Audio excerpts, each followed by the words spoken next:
بھائی ہمیں دیکھو کتنے کانفیڈنٹلی ہم ان عاملوں کو پکارتے ہیں یار. میں نے شوف سرکار سے گلے ملا میں کہ بہرحال انسانیت کے ناطے جب کوئی ملتا ہے تو آپ ملتے ہیں. میں نے کہا ایک پھونک ہم پہ بھی لگا دو یار. شوف سرکار اچھا کمال ہے, دونوں ہنس رہے ہیں. مجھے ہنس اس لیے رہا تھا کہ یہ ہو کیا رہا ہے, واٹس گوئنگ آن, کس پہ یعنی 2 180 ڈگریاں آپس میں کیا کر رہی ہیں, ملاقات کر رہی ہیں. تو میں نے کان میں کہا ایک پھونک ہمارے بھی لگا دو یار. تو ہاں شوف سرکار آگے کیوں بیٹھی تھی تو میں بتانا ہی بھول گیا, یہ تو میں بھول گیا. اچھا میری شوف سرکار سے ملاقات ہوئی, مجھے بھی بہت ہنسی آئی کہ شوف سرکار کو بھی بہت ہنسی آئی. خیر تو شوف سرکار کو اس لیے آگے بٹھایا ہوا تھا, آگے کا تو مجھے پتہ نہیں, بٹھایا ہوا اس لیے تھا. لوگ کہہ رہے ہیں ایک ایسی علماء کنونشن ہے جس میں شوف سرکار آئے گی. وجہ اس کی ہے کہ فوجیوں میں بعض فوجی لوگ اس سے دم کرواتے رہے, عقیدت ہے ان کو. فوج میں بعض لوگوں کو شوف سرکار سے عقیدت ہے, پیر بنایا ہوا ہے. تبھی تو میں کہتا ہوں یہ جو عامل لوگ ہیں اچھوں کی کھوپڑی کو خراب کر دیتے ہیں. تو یہ جو بڑے بڑے علماء جو ہے نا, جب ان عاملوں سے بے وقوف بن جاتے ہیں تو وزیر اعظم کا بے وقوف بننا ان عاملوں سے یہ کوئی اچھمبے کی بات نہیں ہے. اور اسی طرح فوج کے بعض افسرانوں کا بے وقوف بننا کوئی اچھمبے کی بات نہیں ہے. یہ ایسے کیپچر کرتے ہیں نا دماغوں کو. تو فوج میں اتنے اثر رسوخ اس آدمی نے بنا لی ہے, اس محترم صاحب نے, دم کر کے ان کے جن چڑیل بھوت بھگا کے, تو وہ ایک اثر ہے. وہ اقرار الحسن آہستہ آہستہ وہ اثر کیا کرے گا, نکالے گا انشاءاللہ. کافی حد تک تو نکال دیا ہے. تو ان کے بہت ہی ان کے ہوتے ہیں, ہم پہ اثر نہیں ہوتا, بس اللہ کا بڑا فضل ہے. آرمی چیف تو نہیں, مجھے نہیں پتا آرمی چیف کا کیا حال ہے, میں اس پہ تبصرہ نہیں کروں گا. لیکن جو فوج کے بہت سارے آفیسرز ایسے ہیں جو شوف سرکار کو سمجھتے ہیں کہ یہ بہت پہنچی ہوئی سرکار. تو یہ دماغ خراب ہو گیا ان افسروں کا, اور کچھ بھی نہیں ہے. ان افسروں کی کھوپڑی کیا ہو گئی ہے بھائی, آؤٹ ہو گئی ہے. کبھی میرے پاس آؤ تو میں بتاؤں گا کہ مجھے تم اس سے اچھا بھگانا آتا ہے. میرے پاس آؤ کبھی خوشبو لگا کے, تو آپ کے سارے جن انشاءاللہ 4 سیکنڈ میں 5واں نہیں ہونے دوں گا سیکنڈ. مجھے جتنا اچھا جن بھگانا آتا ہے نا, اتنا کسی کو نہیں آتا ہے, ذہن میں رکھنا. اور اس کا طریقہ یہ ہے میرا جن بھگانے کا کہ جو جن بھگا رہے ہیں نا اس کو بھگا دو یہاں سے. میں نے بہت سے لوگوں کے علاج کیے ہیں. ایک آدمی کا تو میں نے علاج کیا, اس کی بیوی کا علاج. اس پہ جن آتے تھے یوں کلابازیاں, وہ بیچارہ فون کرتا تھا مجھے, یار میری بیوی پاگل گردن دب رہی ہے, یہ کر رہا, مر رہی ہے, یوں ہو رہا ہے. قطر سے فون کرتا تھا. میں نے اس کو بولا یہ کس سے علاج کر رہی ہے؟ انہوں نے کہا کراچی کے بڑے مفتی صاحب ہیں. میں نے کہا الو کا یعنی مسجد میں ایسا گالی دینا مناسب نہیں ہے. میں نے کہا بہت بڑا پٹھا ہے وہ, الو خود لگا دینا بعد میں گھر جا کے, ہٹاؤ اس کو وہاں سے, علاج چھڑواؤ. کہہ رہے وہ تو مفتی ہیں بھائی. میں نے کہا بھائی 2 نمبر آدمی ہے, چھوڑ دو مفتی نہیں ہوگا. ہر آدمی نام کے ساتھ مفتی لگاتا ہے. کہہ رہے وہ تو مر جائے گی. میں نے کہا بھائی مرنے دے. جب تک ذہنی طور پر اس کے لیے تو تیار نہیں ہوا نا کہ مر جائے گی, اس کا علاج نہیں کراؤں گا, اس وقت تک جن نہیں بھاگے گا. پھر رات کو 4 بجے فون کر رہا ہے, مر رہی ہے, میں فون کر دوں. میں نے کہا بھائی تیری بیوی ٹھیک ہونے والی نہیں ہے, تیرے اندر ہی کانفیڈنس نہیں ہے نا. کہہ رہا میں مفتی صاحب کو فون کرتا ہوں تو ٹھیک ہو جاتی ہے. میں نے کہا بھائی یا تو اس کو عشق ہو گیا مفتی صاحب سے, بڑے بڑے عشق کے واقعات ہوتے ہیں, یا یہ کہ وہ مفتی ہی جن بھیج رہا ہے اس کے اوپر. میں نے کہا مرنے دے. پھر فون کر دیا اس نے 4 بجے مفتی صاحب کو. انہوں نے کوئی پھوپھاں کی ہے, شوف سرکار سے لیڈ لے کے یہاں پارسل کی ہے تو ٹھیک ہو گئی. وہ کہہ رہے یار ٹھیک ہو گئی. میں نے کہا یہ کبھی بھی ٹھیک نہیں ہوگی, میری گارنٹی ہے, لکھ لے, یہ ہمیشہ اسی طرح تڑپتی رہے گی پوری زندگی. پھر دوبارہ جب ہوا نا تو اس نے نہیں کیا فون, مجھے فون کیا. میں نے کہا نہیں کرنا اس کو, نہ دم کروانا کسی سے بھی. بولو مر جا بیگم, نہیں کوئی پھونک نہیں لگے گی, خود جتنی پھونکیں لگانی ہے لگا دے آیت الکرسی پڑھ کے, اس پہ ہمیں وہ نہیں ہے. یہی ہوا, اللہ کا فضل ہے, کچھ گھنٹوں تک اس نے صبر کیا, فون آیا, ٹھیک ہو گئی. میں نے کہا دیکھ یہ عقیدہ بنا لے, مر جائے گی, مرنے دوں گا. اب لوگ خواتین شاید غصے ہوں گی, اچھا یہ تو چاہتے ہیں کہ بیویاں مریں. بھائی میں چاہتا ہوں کہ نہیں مریں, تبھی میں ان میں یہ کانفیڈنس بھر رہا ہوں. میں چاہتا ہوں کہ نہیں مرے, ورنہ مرے گی, یا تو مر جائے گی یا اس پہ مر جائے گی جو دم کر رہا ہے. دونوں میں ہم نے بہت عاملوں کو دیکھا ہے بھگاتے ہوئے بیویوں کو, لوگوں کی قبضہ کرتے ہیں. سارے عامل نہیں کرتے لیکن بہت سے کرتے ہیں یہ کام. تو وہی ہوا, پھر اس میں ہمت آئی, اس نے نہیں کیا. 1 2 3 ہفتہ 1 مہینے کے بعد ٹھیک ہو گئی. اس نے بیوی کو بول دیا کہ بھائی دم نہیں ہوگا, مرنا ہے مر جائے یہیں پہ. اللہ کا شکر ہے ٹھیک ہو گئی. جب ٹھیک ہوئی ہے تو اس نے مجھے 10,000 روپے ہدیہ بھیجے. یہ بات ہوگی 2009 یا 10 کی. کہا یار, میں نے کہا بھائی میں فری میں علاج کرتا ہوں لوگوں کا, ہمارا کوئی معاوضہ نہیں. کہہ رہا آپ نے میری اتنی بڑی ٹینشن دور کر دی. وہاں سے ہدیہ بھیجا اس نے. اچھا خیر, پھر کیا ہوا آپ کو پتا ہے, ایک چیز ہوتی ہے جس کو کہتے ہیں انسیکٹ. اس کا گھر جا کے ترجمہ کر لینا, مسجد میں مناسب نہیں. یہ کیا چیز ہوتی ہے؟ انسیکٹ. ٹھیک ہے, گوگل پہ دیکھ لینا. یہاں مسجد میں نہیں, مسجد میں بالکل مناسب نہیں ہے. جس کو یہ ہو جائے نا اس کا دنیا میں کوئی علاج، وہی ہوا، ٹھیک ہو گئی تھی اچھی بھلی. پھر کہتے ہیں ایک بزرگ ہمارے گھر میں آئے ہیں حضرت، انہوں نے بتا دیا کہ میں نے کون سی گھڑی پہنی ہوئی ہے، حالانکہ انہوں نے گھڑی دیکھی نہیں تھی، یہ بالکل ٹھیک لگ رہے ہیں مجھے. میں نے کہا تو نہیں سدھرے گا. کہہ رہے انہوں نے کیسے بتا دیا میری گھڑی ہے حالانکہ دیکھی نہیں تھی. ابے بھائی کچھ بھی ہوگا بتا دیا ہوگا، بڑے شعبدے ہوتے ہیں دنیا میں یار. کہہ رہے نہیں حضرت یہ ٹھیک ہے، وہ تو ٹھیک نہیں تھی یہ. میں نے کہا تمہاری قسمت، تمہاری نسلیں برباد ہوں گی. یہ 10,000 بھی میرا دل چاہ رہا تھا واپس لے اپنا، ہمیں نہیں چاہیے یہ، اب تک برباد ہو چکا ہوگا، اللہ بچا کے رکھے. لیکن یہ جب ایک دفعہ انسیکٹ کسی کو ہو جائے نا، عاملوں والا، یہ انسیکٹ چاہے دیوبندی کو ہو، بریلوی کو ہو، اہل حدیث کو ہو، کسی ڈاکٹر کو ہو، انجینئر کو ہو، پروفیسر کو ہو، یا کسی فوج کے بہت بڑے آفیسر کو ہو، یہ انسیکٹ ختم نہیں ہوتا. جو جن کو نہیں آتی انگلش میں انسیکٹ کسے کہتے ہیں، وہ بیان کے دوران ہی گوگل پہ انسیکٹ لکھ لیں، ٹھیک ہے. یہ کبھی بھی انسیکٹ ختم نہیں ہوتا. بھائی ہمیں دیکھو کتنے کانفیڈنٹلی ہم ان عاملوں کو پکارتے ہیں یار. میں نے شوف سرکار سے گلے ملا میں کہ بہرحال انسانیت کے ناطے جب کوئی ملتا ہے تو آپ ملتے ہیں. میں نے کہا ایک پھونک ہم پہ بھی لگا دو یار.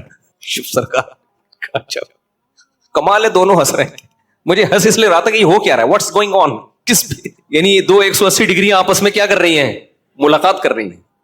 تو میں نے کان میں کہا ایک پھونک ہمارے بھی لگا دو. تو دیکھو ہمارے جو مذہب ہے نا، مذہب میں میں یہ چند چیزوں کو کیوں بہت زیادہ فوکس کرتا ہوں کہ یہ جڑ ہے، یہ کیا ہے، بنیاد ہے.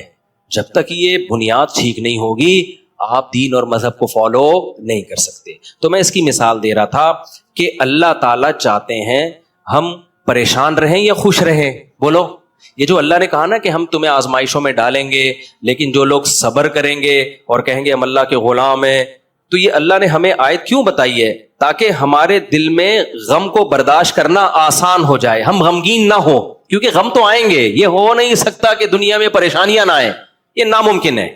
یہ ہر شخص کو آتی ہیں. آپ سمجھتے ہو بڑے لوگوں کو نہیں آتی؟ بڑے لوگوں کی پریشانیاں بڑے لیول کی ہوتی ہیں، بہت اونچے لیول کی ہوتی ہیں. تو یہ پریشانی تو ہر شخص کو آئے گی. اللہ چاہتے ہیں کہ ان میں برداشت کی عادت ہو جائے، یہ خوش رہنا سیکھیں. تو اسی وجہ سے دنیا میں سب سے بڑا انعام کیا ہے؟ خوشی ہے یا نہیں ہے؟ پیسہ انسان کیوں حاصل کرتا ہے؟ خوش رہنے کے لیے. صحت کیوں چاہتا ہے؟ خوش رہنے کے لیے. تو اللہ نے قرآن میں فرمایا کہ الا بذکر اللہ تطمئن القلوب، اللہ کے ذکر سے دلوں کو سکون ملتا ہے. اب پتہ ہے لوگ وظیفے پڑھتے ہیں پیسہ حاصل کرنے کے لیے، وظیفوں میں اللہ کا ذکر کیا جاتا ہے، حالانکہ اللہ کہہ رہے وظیفوں سے پیسہ نہیں، وظیفوں سے کیا ملے گا؟ سکون ملے گا. سکون کے لیے کوئی وظیفہ نہیں پڑھ رہا ہوتا. کمال کی بات ہے یا نہیں ہے؟ ابے بھائی صبح شام لوگ ہمارے پاس آتے ہیں، مفتی صاحب پیسے ہی نہیں ہے، بے روزگاری ہے، بل اتنا آ گیا، دل چاہ رہا ہے وہ بل بکری کو کھلا دیں. ٹھیک ہے، تو آپ کوئی وظیفہ بتائیں، تنخواہ بڑھ جائے ہماری، پیسے بڑھ جائیں. تو میں بتا تو دیتا ہوں حسبی اللہ و نعم الوکیل یا رزاق، کی پڑھ لینے چاہیے. لیکن قرآن جو وظیفے بتا رہا ہے پیسے بڑھانے کے لیے نہیں بلکہ سکون کے لیے. کیا مطلب؟ غربت میں سکون مل جائے گا. آپ کو پیسے مل کے بھی سکون نہ ملے، اس سے بہتر وہ غریب نہیں ہے جو پیسے نہ مل کے اس کو سکون مل رہا ہو. وہ زیادہ اچھا نہیں ہے کیا؟ وہ تو زیادہ اچھا ہے بھائی. اس لیے اللہ فوکس دولت کو نہیں کر رہے، کس کو کر رہے ہیں فوکس؟ سکون کو فوکس کر رہے اللہ تعالیٰ. میں نے ایسے غریب دیکھے ہیں، ایسا دل ہنس رہا ہوتا ہے، مسکرا رہا ہوتا ہے مستیوں میں. اکثر میں ایک واقعہ بتاتا ہوں نا، ہمارے گھر میں مزدور آتے تھے، والد صاحب حیات تھے، انہوں نے اللہ ان کی مغفرت فرمائے، انہوں نے فرش بنوانا تھا. تو مزدور جو تھے نا صبح سے لگے ہوتے تھے اور گنگنا رہے ہوتے تھے. مزدوروں کے گانے بھی آپ کو پتہ ہے پرانے زمانے کے ہوتے ہیں، گنگنا رہے ہوتے تھے اور وہ لگے ہوئے ہوتے تھے نا. شام کے وقت جب وہ پلستر کر رہے تھے فرش میں، تو میں تھا، میری عمر ہوگی 20-22 سال. میں نے کہا یار اس فرش میں نا آپ جو ہمارے صحن کا فرش بنا رہے ہو یہ تھوڑا سا چکنا فرش ہو، یعنی بالکل جیسے ہوتا ہے نا پلین، ایسا فرش ہو، ایسا بنانا. تو کہنے لگے، اب مستی میں ہے نا، شاید لاہور کے ہوں گے، اب ان کو کھیلنے کا موقع مل گیا مجھ سے. انہوں نے کہا یہ فرش آپ چاہتے ہو ذرا چکنا پلین فرش ہو تو اس میں سرسوں کا تیل ڈلے گا یا ناریل کا. بولا تو میں نے کہا یار میں لے آتا ہوں ناریل کا تیل ڈال دو اس میں بھائی، کیا خیال ہے؟ تھوڑا سا کیا ہو جائے گا، پھسلن پیدا ہو جائے اس میں. کہہ رہے نہیں اس میں ناریل کا تیل ڈلے گا. اب میں جا رہا ہوں لینے کے لیے، وہ تو شکر ہے مجھے کسی نے روک دیا، کیا کر رہا ہے بھائی. تو وہ کھیل رہے تھے نا، شام کا وقت تھا. پھر دوبارہ اسی طرح کا کوئی مذاق، تو مجھے پھر میں نے کہا یار تم لوگ بڑے مستی میں ہو. کہتے ہیں یار یہ ہمارا فل مستی کا ٹائم ہوتا ہے. وجہ اس کی ہے، ان کے الفاظ دیکھو. کہہ رہے ہم صبح سے تھکے ہوئے ہیں، مغرب کی اذان ہونے والی ہے، فرش کمپلیٹ کریں گے، گھر جائیں گے، تھکے ہوئے ہیں نا ٹھیک ٹھاک، دہاڑی ملے گی گھر جائیں گے, نہائیں گے, دھوئیں گے, منجی پہ بیٹھیں گے, بیوی بچے ہمارا انتظار کر رہے ہیں, شدید بھوک میں کھائیں گے کھانا, اس کے بعد لمبے ہو کے سو جائیں گے. کل کا نہیں, دہاڑی آج کی ہے, کل کی نہیں ہے. ان کو صرف اسی میں خوشی ہے, کام ملا ہوا ہے یار, کام ملا ہوا ہے. سمجھ رہے ہو کہ نہیں سمجھ رہے؟ ان کو خوشی اس بات کی ہے کہ ہمیں کیا ملا ہوا ہے, ایک ٹھیک میں کام ملا ہوا ہے, مزدوری مل گئی, یہ بہت بڑی خوشی ہے ان کے لیے. اور انہی دنوں میں کروڑ پتی لوگوں کو ڈپریشن میں دیکھ رہا تھا. تو خوشی کا تعلق, حکیم اختر صاحب رحمہ اللہ تعالی ایک جملہ بڑا اچھا فرمایا کرتے تھے کہ بادشاہ اٹیک ہمیشہ بادشاہ پہ کرتا ہے, بادشاہ کبھی بھی بھنگیوں کو اور نیچے طبقے کو اپنا ہدف نہیں بناتا. کبھی آپ نے کسی ملک کے بادشاہ کا خلاف کسی بادشاہ کا بیان کسی جمعدار کے خلاف نہیں سنا ہوگا کہ جی سعودی عرب کا بادشاہ کہے کہ پاکستان میں وہ جو فلاں جگہ جو چپڑاسی ہے مجھے بالکل پسند نہیں ہے. وہ کبھی سنا آپ نے؟ بادشاہوں کا ہدف کیا ہوتا ہے؟ وہ ہو سکتا ہے امریکہ کے صدر کے خلاف بیان دے دے, وہ بڑے کسی اور کے خلاف بیان دے دے, اٹیک بھی کریں گے. اب کبھی نہیں آپ نے سنا ہوگا بادشاہ نے بیچارے کسی رکشے چلانے والے کو بم سے اڑوا دیا بھائی اللہ یہ کہ وہ ایجنٹ ہو کسی کا, پھر وہ رکشے والا ہے نہیں, وہ ہے کوئی اور, وہ کوئی بڑی چیز ہے, وہ روپ دھارا ہوا ہے اس نے. ورنہ اوریجنل کوئی ٹماٹر والا ہو تو کبھی آپ نے دیکھا کہ کسی ملک کی فوج اس ٹماٹر والے پہ اٹیک کر رہی ہے؟ ایسا نہیں ہوتا. حکیم اختر صاحب رحمہ اللہ تعالیٰ فرمایا کرتے تھے کہ بادشاہ ہمیشہ قبضہ کس پہ کرتے ہیں؟ بادشاہوں پہ. فرمایا کہ دل جو ہے یہ پورے جسم کا بادشاہ ہے. دل کیا ہے؟ اللہ کو جب کوئی ناراض کرتا ہے, اللہ کا جب کوئی ذکر نہیں کرتا تو اللہ تعالیٰ اس سے پیسہ نہیں چھینتے, نہ اس سے گھر چھینتے ہیں, نہ اس سے اس کی جو ہے نا خواہشات چھینتے ہیں. اللہ ڈائریکٹ اٹیک کس پہ کرتے ہیں؟ دل پہ. دل اپنے قبضے میں لے کے پریشانی ڈال دیتے ہیں اس کے اندر. اللہ دل, حدیث میں آتا ہے کہ جو دل ہے نا بین اصبعی الرحمن, اللہ کی 2 انگلیوں کے درمیان میں ہے یہ دل, ایسا کنٹرول ہے اللہ کو. تو اللہ کیا کرتے ہیں؟ دل کو لے کے اس میں کیا ڈال دی؟ بے سکونی بھر دی اس میں. چل بھائی سب کچھ ہے, خوشیوں کے سارے اسباب, 1000 گز کا بنگلہ, واش روم ایسا, غریب آدمی جائے بولا یار ایسا تو میرا بیڈ روم نہیں ہے جیسا ان کا واش روم ہے. ہر کمرے میں اے سی لگا ہوا ہے, بل کی کوئی ٹینشن نہیں, اتنا پیسہ, روڈیں صاف, سڑکیں صاف, کوئی ٹینشن نہیں. اور آج کل کے جو سیکولر لبرل لوگ ہیں ان کو تو وہ والی ٹینشن ہے ہی نہیں جو ایک مولانا ٹائپ کے لوگوں کو ہوتی ہیں. سمجھ گئے ہوگے آپ بھائی؟ وہ جو ٹینشن جو جس کو ساری دنیا ٹینشن سمجھتی ہے, یعنی شادی کو, بیوی کو, تو وہ والی ٹینشن سے تو یہ کیا ہوتے ہیں؟ بالکل آزاد ہے. گرل فرینڈ والا سیٹ اپ چل رہے ہیں لوگوں, اتنا کچھ, کوئی ٹینشن بظاہر نہیں ہے. اللہ کہتے ہیں کوئی بات نہیں, تو نے مجھے ناراض کیا نا, تو ان تمام تر وسائل کے باوجود تجھے ناکام کروں گا میں. کیونکہ اگر وسائل چھین لیتا نا اللہ تعالیٰ پھر تو بھائی ہر ایک کو ٹینشن ہو جاتی ہے. اللہ کہتا ہے ان ساری خوشیوں میں ان خوشیوں پہ اٹیک نہیں کروں گا, میں بادشاہ ہوں. بادشاہ حملہ کس پہ کرتے ہیں؟ بادشاہوں پہ. تیرے دل کو اپنے قبضے میں لے کے اس میں سے سکون نکال کے اس کی جگہ کیا ڈال دوں گا؟ بے سکونی. جتنا گناہوں میں لذت حاصل کرنے کے لیے آگے بڑھے گا نا, اچھا پھر ایسا شخص کیا کرتا ہے جب بے سکون ہوتا ہے تو پھر وہ سکون کے لیے شراب کباب کی طرف جاتا ہے, لڑکیوں کی طرف جائے گا, زنا کی طرف جائے گا, دوستیوں کی طرف جائے گا, فحش موویز کی طرف جائے گا. اللہ کہتے ہیں کہ اب جتنا ان چیزوں میں جائے گا نا وقتی خوشی ملے گی, وقتی راحت, لیکن بے سکونی کے جال میں پھنستا چلا جائے گا. شاعر نے کہا نا جتنا تڑپو گے جال کے اندر, جال گھسے گا کھال کے اندر. پرندہ جال میں جب پھنس جائے تو ایک طریقہ تو ہو سکتا ہے آزاد ہونے کا کہ ہلے نہیں, اور جب مالک آئے جال کو ہٹائے تو اس وقت آنکھ بچا کے نکل جائے, شاید 1% چانس ہو. لیکن اگر وہ ہلنا شروع کر دے تو جال لپٹتا چلا جائے گا کہ نہیں چلا جائے گا؟ دیکھو مچھلی جب کانٹے پہ منہ مارتی ہے اس کے پاس اس وقت آپشن ہوتا ہے کہ ہل نہیں, بڑے آرام سے کسی طریقے سے واپس, شاید 1% چانس ہو, لیکن ہلے گی تو اوپر بیٹھا ہوا آدمی سمجھ جاتا ہے کہ شکار اس میں پھنس گیا ہے. ہلنے سے پتا چلتا ہے, زور لگانے سے, پھر وہ کھینچتا ہے. تو جتنا پیچھے زور لگائے گی کانٹا اتنا زیادہ اندر گھسے گا. تو نافرمان کیا کرتا ہے؟ وہ سکون کے لیے فحش فلموں کا سہارا لیتا ہے, وہ لڑکیوں کا سہارا لیتا ہے, وہ نشے کا سہارا لیتا ہے, شراب کباب کا سہارا لیتا ہے. اللہ کہتے ہیں میں نے تجھے کہا تھا کہ تو شریعت پہ نہیں چلے گا, مجھے یاد نہیں کرے گا, بے سکونی میں جائے گا. تو کم بخت اس بے سکونی کے علاج میں اور زیادہ بے سکونی کے اسباب اختیار کر رہا ہے. اللہ دوبارہ اس کا دل ہاتھ میں لے کے جتنا پہلے بے سکونی ڈالی تھی نا, وہ بے سکونی اور زیادہ ڈال دیتے ہیں اس میں. سمجھتے ہو کہ نہیں سمجھتے ہو؟ تو میں یہ عرض کر رہا تھا, اللہ میاں نے کیا فرمایا, الا بذکر اللہ تطمئن القلوب, اللہ کو یاد کرو گے تو دلوں کو سکون ملے گا. اس سے پتہ چلتا ہے کہ اللہ چاہتے ہیں کہ ہمارے دلوں میں سکون آئے, تبھی اللہ نے اپنی اطاعت پہ کیا رکھ دیا, سکون. اب ذکر جس پہ سکون ملتا ہے نا, اس ذکر کی دو قسمیں. کتنی قسمیں بھائی؟ دو. کچھ کام نہ کرنا یہ بھی ذکر ہے, ذکر کہتے ہیں یاد رکھنے کو, اور کچھ کام کرنا یہ بھی کیا ہے, ذکر. ذکر یاد, عربی میں ذکر کا مطلب کیا ہے, یاد. کہتے ہیں تذکرہ کیا ہے اس نے, یہ تذکرہ ذکر سے ہی نکلا ہے. کہتے ہیں نا فلاں آدمی آپ کا تذکرہ کر رہا تھا, آپ کا ذکر خیر کر رہا تھا, اس کا مطلب غیبت کر رہا تھا.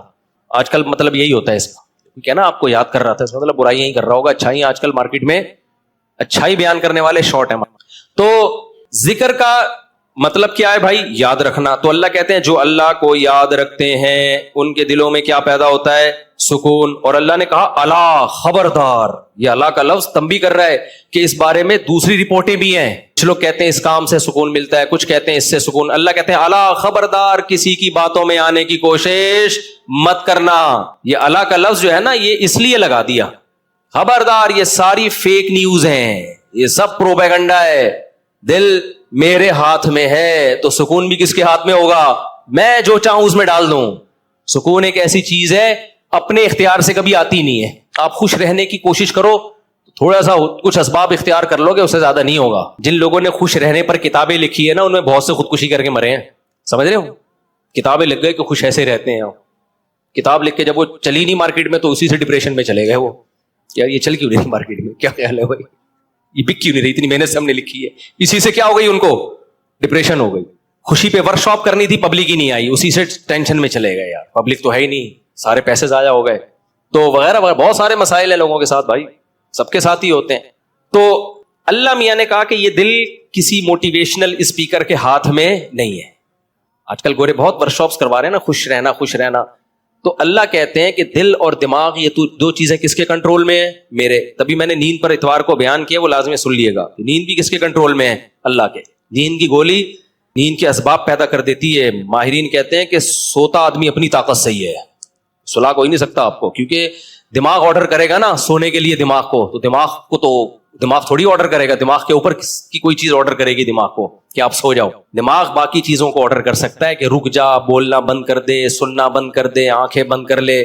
یہ سب چیزیں دماغ کے کنٹرول میں ہیں. دماغ کے کنٹرول میں نہیں ہے. ابے کیا ہو گیا, کیسے سمجھاؤں؟ دیکھو دماغ کے کنٹرول میں نہیں ہوتا کبھی بھی. مینیجر صاحب مینیجر کے کنٹرول میں نہیں ہوں گے. مینیجر کو کنٹرول کرنے کے لیے کوئی اوپر کی چیز ہوگی. حکمران کو اوپر کی طاقتیں کنٹرول کرتی ہیں. اللہ سمجھتا ہے یا نہیں سمجھتا؟ تو پھر وہی سیاسی باتیں نہ شروع ہو جائیں, اس لیے میں واپس چل رہا ہوں. عوام بھی کنٹرول کرتی ہے بعض دفعہ, بنگلہ دیش میں جیسے کیا ہے نا.